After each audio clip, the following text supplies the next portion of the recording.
Carlo Acutis was a teenager who loved video games and soccer.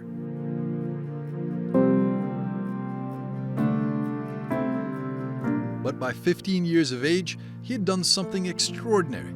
He had built a global movement of faith online, and today he's on the path to becoming the first millennial saint. Born in 1991, Carlo Acutis was an ordinary boy with an extraordinary mission. At a time when many of his peers saw the internet as a tool of entertainment, Carlo saw it as a tool to lead others to God. He cataloged Eucharistic miracles, creating a virtual exhibition that has been seen around the globe.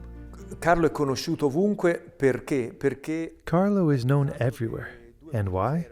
Because he's a modern-day saint, a 2.0 saint who used social media and new forms of communication for good, placing them in the service of the gospel and the spreading of the faith. al servizio della diffusione della fede. Carlo's example has quickly become global, and his impact continues to grow. Despite his global reach, Carlo was a teenager like any other. He loved sports, his friends, and his PlayStation, but he also had a deep spiritual life, one that his mother, Antonia Salzano, credits with saving her faith.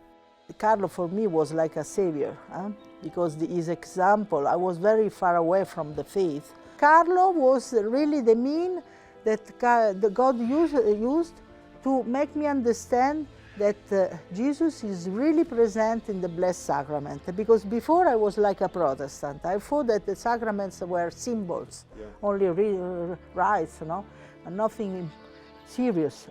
Instead, through Carlo, I understood the Eucharistic miracles, all the way he spoke about the Eucharist, that really Jesus is present in the Blessed Sacrament, that is his real presence.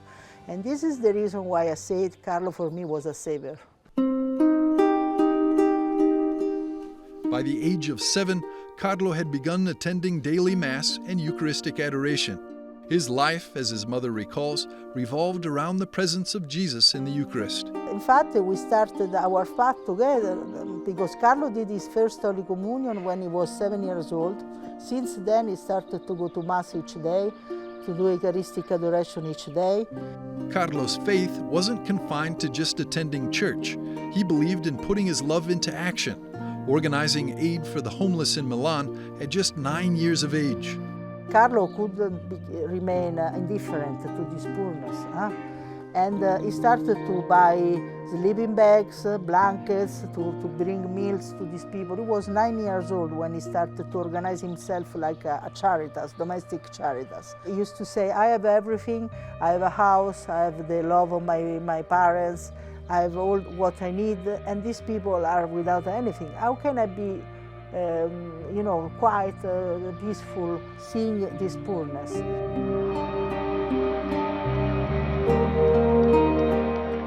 In 2020, Carlo Acutis was beatified, and Pope Francis has already announced that he will be canonized a saint soon. Bishop Domenico Sorrentino reflects on why Carlo chose to be buried in Assisi, following in the footsteps of Saint Francis. Carlo non era di Assisi. Carlo was not from Assisi, but he wanted to come here. Like St. Francis, Carlo stripped himself of worldly things, offering himself to God. Francis and Carlo were two heroes of renunciation. Francis, because he physically stripped himself of everything to live, a life of poverty and love. Carlo, because he lovingly allowed himself to be stripped even of his own life. Con amore, persino della sua vita.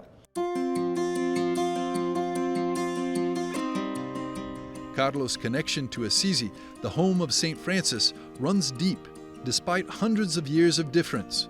In both young men, Bishop Sorrentino says that we see lives lived in humble service to God, a reminder that holiness is accessible to all, even in the modern world.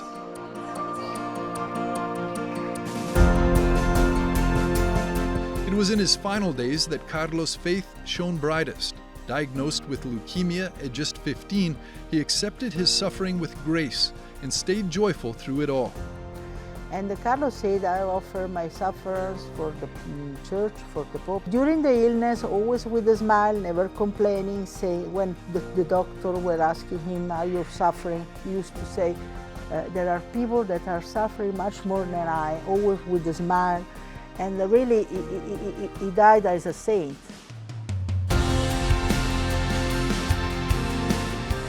Carlo's legacy continues to inspire, attracting many young people to his tomb in Assisi because of the way he lived his life in faith, love, and service through technology and outside of it. Carlo Acutis, the first millennial blessed, is proof that even in the digital age, sainthood is possible.